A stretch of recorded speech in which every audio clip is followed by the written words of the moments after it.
Next movie పరంగా glimpse చూసుకుంటే sir, ఇప్పుడు న్యాయానికి నేను బద్ధుడిని కాదు, అలా అని అన్యాయం కూడా గెలవడం కరెక్ట్ కాదు అనేసి ఒక లైన్ అనేది చెప్పారు సార్. దానికి మోటివ్ ఏంటి సార్? అంటే ఫస్ట్ ఆఫ్ ఆల్ అన్యాయం అనేది ప్రతిసారి గెలవకపోవచ్చు అనేసి అన్నారు. అంటే న్యాయం ఓడిపోయినట్టే కదా సార్ ఆ లెక్కలో అనుకుంటే? న్యాయము అన్యాయం, right? Basically justice injustice, Hmm. Right? మన లా Hmm. ఐడియల్ సిచ్యువేషన్లో మంచి perfect society, perfect set of సర్కమ్స్టాన్స్లో లా అనేది should do justice, bringing justice. కానీ అన్యాయం ఆ ప్రాసెస్లో చాలా ఫ్యాక్టర్స్ ఉంటాయి. యూనో అవతల లాయర్ ఎలా ఉంటాడు, ఈతల లాయర్ ఎలా ఉంటాడు, ఇన్వెస్టిగేషన్ కరెక్ట్ జరిగిందా లేదా, రైట్? మనం సెట్ చేసుకున్న రూల్స్ ప్రకారం ఎవిడెన్స్ ప్రజెంట్ చేసినారా లేదా అని. So these are all things finally matter అవుతాయి. పర్ఫెక్ట్గా అందరూ జాబ్ చేస్తే of course in every case న్యాయమే వస్తుంది, గెలుస్తుంది. న్యాయమే గెలుస్తుంది సార్. అంటే ఆ గ్లింప్స్లో ఏం చెప్పారంటే అన్యాయం కొన్నిసార్లు ఓడిపోవచ్చు, న్యాయం కొన్నిసార్లు గెలవచ్చు. అంటే న్యాయం గెలవచ్చు అంటే అన్యాయం ఓడిపోవచ్చు, అన్యాయం కూడా కొన్నిసార్లు గెలవచ్చు అని చెప్పారు. అన్యాయం గెలవచ్చు అంటే న్యాయం ఓడిపోయినట్టే కదా సార్. నేను ఇప్పుడు న్యాయం వైపు ఉంటాను అనేసి చెప్పారు అనమాట. ట్రూత్ వైపు గెలుపు మీదే అనేసి అంటే that is glimpse is not part of the film. We wanted to give idea about the film. అర్థమైందా? ఇప్పుడు గెలిచిందంతా న్యాయమే కాదు, ఓడిందంతా అన్యాయం కాదు.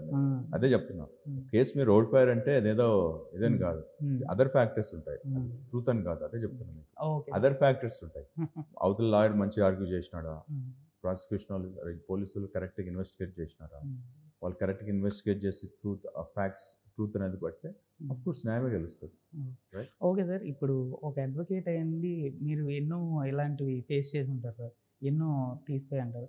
అలాంటప్పుడు మీకు వచ్చిన ఏవైనా డిఫరెంట్ కేసెస్ వచ్చేటప్పుడు అంటే డబ్బు ఉన్న వాళ్ళే గెలవడం, డబ్బు లేని వాళ్ళు ఓడిపోవడం, ఈ రకంగా ఏదైనా జరిగే ఛాన్సెస్ వచ్చే కేసు గురించి మాట్లాడడం వేస్ట్. నన్నే కొందరు ఇరికిచ్చారు ఫేక్ కేసులో. ఫేక్ కేసులు అంటే అదే జస్ట్ బికాజ్ అది నడుస్తుంటుందండి. But again I go back to the glimpse. Final సత్యమేవ జయతే అనేది truth will triumph. So it's మిగతాదంతా టెంపరీ పీరియడ్. అల్టిమేట్గా ట్రూత్ అది రావాలి కదా. మీరు అన్నట్టు లోవర్ కోర్టులో ఒకటే ఉండొచ్చు, అపీల్ ప్రాసెస్ దేర్, హైకోర్టులో మీరు దాన్ని రివర్ట్ చేసుకోవచ్చు, సుప్రీంకోర్టుకి వెళ్ళొచ్చు. సో ఓకే సార్, ఇప్పుడు న్యాయంగా ఉండేటప్పుడు చాలా వరకు బెదిరింపులు కూడా వచ్చే ఛాన్సెస్ ఉంటాయి అన్నమాట. అంటే వెనకాతల నుంచి ఇలాంటివి మీరు ఎప్పుడైనా ఆ రకంగా ఉన్నారు? చెప్తా ఫిల్మ్ తర్వాత. ఫిలిం ద్వారా చూపించాలని అనుకుంటున్నారా? చెప్తా. లాయర్లే బెదిరించారు అంటే నన్ను డైరెక్ట్ కాకుండా ఇలా వేరే లాయర్స్ జరుగుతుంటుంది అంతా సిస్టమ్. అలాంటి ఇది బేసికలీ ఇది సెట్ ఆఫ్ రూల్స్ అనమాట. If you have money, you know it's extraction లాగా. అలాంటివి అరికట్టాలంటే మీ వే ఆఫ్ దీంట్లో అంటే బేసికలీ కేసు మొదలైనప్పుడే ఇది ఫెయిర్ కేసా ఫేక్ కేసా అని చూసుకోవాలి. దానికి ఒక మెకానిజం ఎస్టాబ్లిష్ చేయాలి. It is there, but our police is also overburden. To sympathize with them. వాళ్ళు బందోబస్తు చేయాలా, కోర్టులకు వెళ్ళాలా, ఇది చేయాలా, ఇన్వెస్టిగేషన్ చేయాలా, law and order, their lives overburden ఉంది. కొద్దిగా better system, better talent, more force, more infrastructure చేస్తే వేరే on the way. I mean now నేను చిన్నప్పుడు ఉన్నప్పుడు పోలీస్ స్టేషన్, ఇప్పుడు పోలీస్ స్టేషన్ చూద్దాం పండి ఎలా ఉన్నారు. టక్కని పట్టేస్తారు ఎక్కడ ఉన్నది. సో టెక్నాలజీ పెరిగింది. So it's much better. So అన్నీ మనకు ఓవర్ నైట్ కావాలంటే కావు, ఇన్స్టెంట్. ఇదేం స్విగ్గీ డెలివరీ కాదు కదా. To be patient, much better now. నేను నేబరింగ్ కంట్రీస్లో చూసుకున్న సిస్టమ్ హారబుల్ ఉంది, మనం ఇంకా బెటర్ కదా ఇండియాలో. ఓకే సార్, ఇప్పుడు లాయర్ పరంగా వచ్చేటప్పుడు ఇప్పుడు చాలామంది పోలీస్ స్టేషన్లోనే మొత్తం కేసెస్ అన్ని హ్యాండిల్ అయిపోతున్నాయి సార్. లాయర్ దాకా రావడానికి ప్రజలు జడుస్తారు అనమాట నార్మల్గా. అంటే ఇప్పుడు ఎలా ఉంటుంది సార్? అంటే నార్మల్ చార్జ్ నేను కూడా అది అబ్జర్వ్ చేశానండి ఇండియాలో. కరెక్ట్, మీరు అబ్సల్యూట్లీ కరెక్ట్ చెప్పారు. కొన్నిసార్లు పోలీసులే they become arbiters and you know judges, fast solve అవుతాయి. But that's not the system అలా చెప్పదు. బట్ రెండు పార్టీస్ ఒప్పుకున్నారు అనుకోండి, ఇంకేం చేస్తాం. మన చిన్న టైంలో పంచాయతీ పెద్ద మనిషి అనేటోళ్ళు వాళ్ళే ఇప్పుడు పోలీసులు చేస్తారు కొన్ని కేసులో, నాట్ అన్ని కేసులు. ఒక పార్టీ అగ్రీ కాకుంటే you can take the battle, legal battle, continue in the courts అనమాట. అగ్రీ చేస్తే ఏం చేస్తారు, వాట్ ఎవర్ యూనో. సో అది ఒక రకంగా ప్లస్ దాంట్లో కూడా ఉంది, ప్రోస్ అండ్ కాన్స్ ఉంటాయి. సో వాళ్ళు ఫాస్ట్ సాల్వ్ అవుతుంది కదా.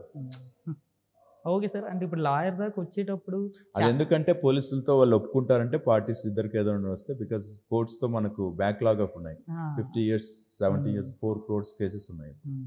ఇది ఎప్పుడు తెగుతుంది అనేసి అదే సార్. ఎందుకు ఇంతవరకు హ్మ్. ఇంత ల్యాగ్ జరగడం అనేది ఈ హ్మ్. కాలంలో ఎంతవరకు కరెక్ట్ అందుకే ఆ కేసు మొదలైనప్పుడే ఆపాలి. అదే సార్. ఇది రియల్ చెప్తున్నాడు, ఆపా మెకానిజం చేయాలి. హ్మ్. లైక్ ఐ సెడ్ వీళ్ళందరూ ఓవర్ బర్డెన్ ఓవర్ వర్క్డ్ ఉన్నారు Hmm. పోలీసులు.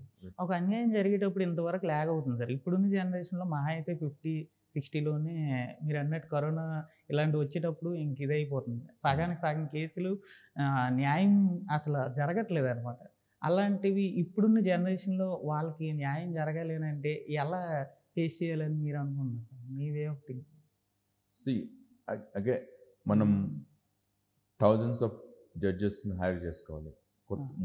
మోర్ కోర్ట్స్ రావాలి. ఇప్పుడు మీరు వింటుంటారు, ఇప్పుడు మన పోలీస్ స్టేషన్స్లో యూఓడబ్ల్యూ అనేసి పెట్టారు, ఎకనామిక్ అఫెన్సెస్కు. సైబర్ కోర్ట్స్ అని రావాలి. సైబర్ క్రైమ్స్ ఇప్పుడంతా సైబరే కదా, సైబర్ క్రైమ్స్ జరుగుతున్నాయి. ఈ నార్మల్ మెట్రోపాలిటన్ మెజిస్ట్రేట్ డీల్ చేస్తున్నారు. సైబర్ కోర్ట్ సపరేట్ పెట్టుకొని ఎకనామిక్ అఫెన్సెస్ సపరేట్ పెట్టేస్తే ఇలా different types of jurisdictional subject matter కోర్ట్స్కి వస్తే బెటర్ ఉంటుంది. ఫాస్ట్గా అవుతుంది డెలివరీ, అది తగ్గుతుంది. సో అవేర్నెస్ కూడా పెంచాలి. పీపుల్ లిటిగెన్స్ అంటే మనలాంటి వాళ్ళు కేసు పెట్టడానికి వేసే ముందు, పోలీస్ స్టేషన్ కంప్లైంట్ ఇచ్చే ముందు అవేర్నెస్ పెరగాలి. నేను ఎక్స్ప్లోర్ అదర్ ఆల్టర్నేటివ్స్. ఇప్పుడు మన హైదరాబాద్లోనే పెట్టారు ఆర్బిట్రేషన్, అదే alternative remedies, ADR mediation centres. So అలాంటివి ఎంకరేజ్ చేయాలి. Instead of using the traditional courts బయట సాల్వ్ చేసుకునేది.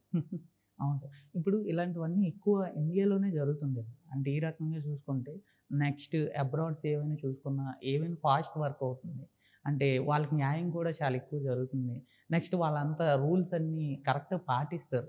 కానీ మన ఇండియా వైజ్ చూసుకున్నప్పుడు ఏదైనా కూడా డబ్బుతోనే వెళ్ళిపోతుంది సార్ అండి నార్మల్‌గా. అంటే ఇప్పుడు ఏదైనా తప్పు చేసేవాడికే గెలుపు ఉంటుంది మళ్ళీ. డబ్బుతోనే వాళ్ళు మొత్తం చేసేస్తున్నారు. ఇప్పుడు రీసెంట్‌లీ చూసుకున్నట్టయితే ఇప్పుడు అల్లు అర్జున్ గారి ఇష్యూ అయినా అవ్వచ్చు. వాళ్ళు 1 డేలోనే నార్మల్‌గా జైల్లోకెళ్ళి 1 డేలో మళ్ళీ రిటర్న్ రావడం జరిగిందనమాట. అదే ఒక నార్మల్ పర్సన్ అయితే అంతవరకు చేయగలడనేసి అనుకోవచ్చా? నార్మల్ పర్సన్కి అలా జరగదు. అలా జరగదు. Impossible. Never happens like that. అంటే అన్నీ ఒకే రోజులో అయిపోయినాయి 5 ప్రొసీడింగ్స్. మామూలు పర్సన్ 5 months 5 years కూడా పట్టొచ్చాము, తెలీదు. ఐ మీన్ టైం లైన్ ఉంటుంది. బట్ అదే నిందని చెప్పినట్టే, సో ఆయన కెన్ బెస్ట్ లీగల్ బ్రెయిన్స్ని ఎంగేజ్ చేయగలడు, హైర్ చేసుకోగలడు. సో బట్ ఇక్కడ మీరు వ్యవస్థను, మనం కోర్ట్స్ను కూడా తప్పు పట్టట్లేదు.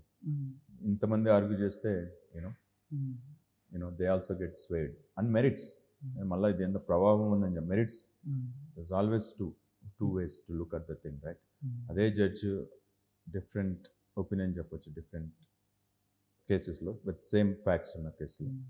So that we have to leave it. చూద్దాం, ఆయనకు అలా జరిగిందని తప్పు అయితే మనం సుప్రీంకోర్టు ఉంది కదా, final arbiter decider. Supreme Court will decide. మీరు అన్నట్టు మీదే కరెక్ట్ అయితే ఫైనాలిటీ కోర్టు ఉంది కదా,